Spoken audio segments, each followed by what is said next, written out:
The 2024 NFL Draft is in the books, and the Bengals, well, they used all 10 of their draft picks. Hi again, everyone, and welcome in to Cincinnati Bengals Talk. I'm James Rapien of BengalsTalk.com. Did you notice the change there? Go there, BengalsTalk.com. Russ Heltman and myself have had you covered all weekend long there, and Andrew Fox Miller and me, well, we've had you covered right here on Cincinnati Bengals Talk. So make sure you hit that subscribe button, ring the bell, check out all of our videos from Amarius, Mims, including a one-on-one coming up later this week on Enter the Jungle, to Kris, Jenkins, Jermaine, Burton, McKinnley, Jackson, videos on all of those guys. And then, well, what did we do today? We had 6 more picks. The Bengals did not trade up. I think that was a surprise. In this video, I'm going to react to what they didn't, or to what they did do, rather, on day 3 of the draft. By the way, you can't tell, I'm rocking the Rivertown Inquiry swag. Go to rivertowninquiry.com. Let's start with what they did with their first pick of the day. In the 4th round, they take a guy that we had mocked to them in our mock draft. In round 5, he goes in round 4, Erick All, the tight end out of Iowa. And a lot of people are going to say, it was a little early. And I get that. I also think the Bengals have tried to draft a tight end over the past couple of years, and it's been a little early. And they pass on him because it's a little early, and then they don't get him. And so a guy like Erick All, who has health issues, but when he's healthy, is 6'4", 250, moves well, can block, can be a weapon in the passing game, can do everything that you ask a tight end to do, that the Bengals want to ask the tight end to do. He's coming off of a torn ACL, had a torn ACL in October, so he's coming off of that. Makes a ton of sense to me. It really does. I like this pick a lot. The Bengals had vetted him out. They met with him at every level. They brought him in for a top 30 visit. Obviously, that means their medical team looked at him. And so this is the type of dart throw that makes sense. This is the type of dart throw where 3 years from now, if Erick All gets healthy from this ACL and is good to go, we could be talking about him being a quality starting tight end in the NFL. And that's what you're trying to find. And if you can find that in round 4, well, that's just great value. So I like the swing.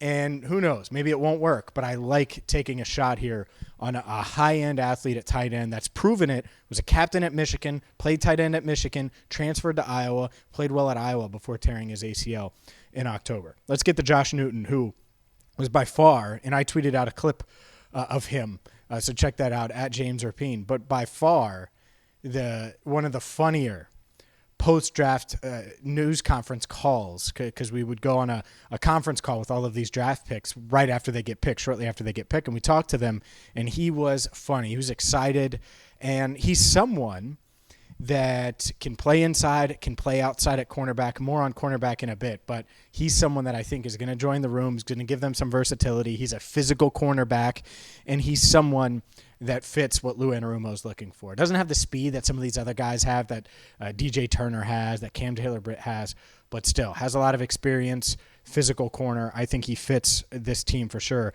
Tanner McLachlan, the first of their 6th-round picks, the Arizona tight end. Interesting player because he was projected to go earlier than Erick All, depending on where you looked. Erick All, I think, has the higher ceiling. Tanner McLachlan is someone who can come in and give them something in the passing game right away. He can develop maybe as a special teamer and as a blocker.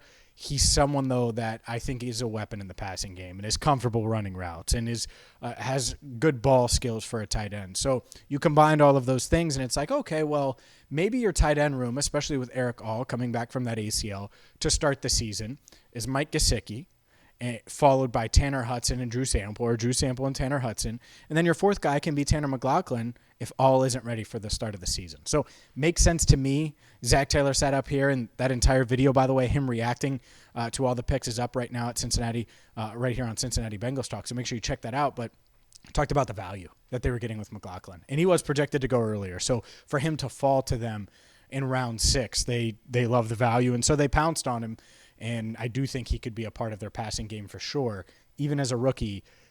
And he gives you some Mike Gesicki insurance, some Tanner Hudson insurance as well. Cedric Johnson was their next pick, their 2nd, 6th-round pick. Again, they kept all of these picks.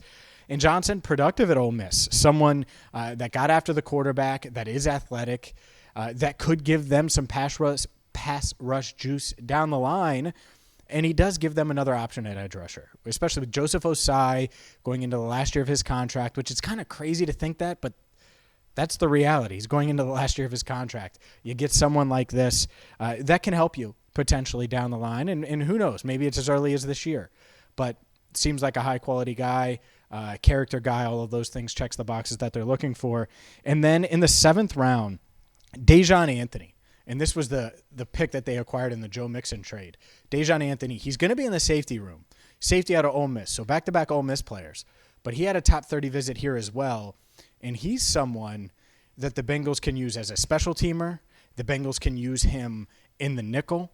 He's a nickel defender. I think he might end up being a one of these nickel cornerbacks. And so who knows? Mike Hilton is in the last year of his contract. You start to think about that with these guys. I'll get to Dax Hill. I mentioned outside corner. I'll get to Dax Hill in just a second. So there's a teaser, and we'll have more on him for sure. But then their last pick of the day, Matt Lee, the center out of Miami. This might be my favorite pick. And not because he's the best player of the day or anything like that, but he's an athletic, experienced center that fell farther in the draft than he was projected to fall. He's a quality pass protector. He's someone that did it at UCF. Then he went to Miami and was a starter for the Miami Hurricanes. And he can be your backup center behind Ted Karras. He can be the guy that beats out Trey Hill. He can be the guy that Max Sharping was last year, who is still unsigned. And it was important to find a young, developing center. It just was. It's good to have one of those guys. And maybe they would put him at guard. I don't think so. I think he's a little light. I think he's a center only. That's fine. You get him in the 7th round.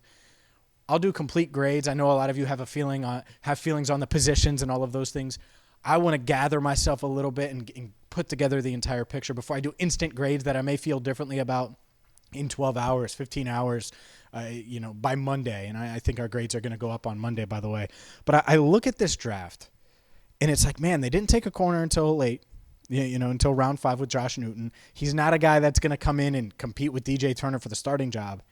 Why is that? Well, about 15 minutes ago, Zach Taylor sat up here, and again, check out the entire video. We posted it so you can get context of exactly what he said about Dax Hill. But Dax Hill is in the cornerback room. He's going to compete for a starting job at outside corner.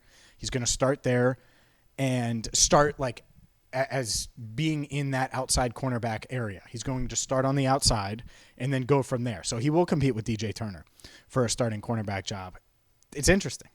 It is interesting because I'm one of the big believers of Dax Hill, and I think he can do a lot of great things. And so maybe he can win this starting job and help bring some stability to that cornerback room. But it's just a lot of shuffling, right? It's a lot of shuffling. And so I don't know exactly how it's going to play out. But as of now, I think Dax Hill, not only in the cornerback room, but will compete with DJ Turner for one of those starting cornerback jobs, or that starting cornerback job. Obviously, you have Cam Taylor-Britt going to start, Mike Hilton going to start in the nickel. And so there you go. So we will see what happens there. I'm sure we're going to have more on that. But overall, I'm going to grab my sheet here. Amarius Mims, Kris Jenkins, Jermaine Burton, McKinnley Jackson, Erick All, Josh Newton, Tanner McLachlan, Cedric Johnson, Daijahn Anthony, Matt Lee. Those are your 2024 Bengals in this NFL draft. Wild. They used all 10 picks. I will have thoughts on that. I will have complete grades and so much more. Check out all of the videos. Shout out to Andrew Fox Miller. Shout out to you for watching during the draft. And until next time, I'm James Rapien. Thank you so much for watching Cincinnati Bengals Talk.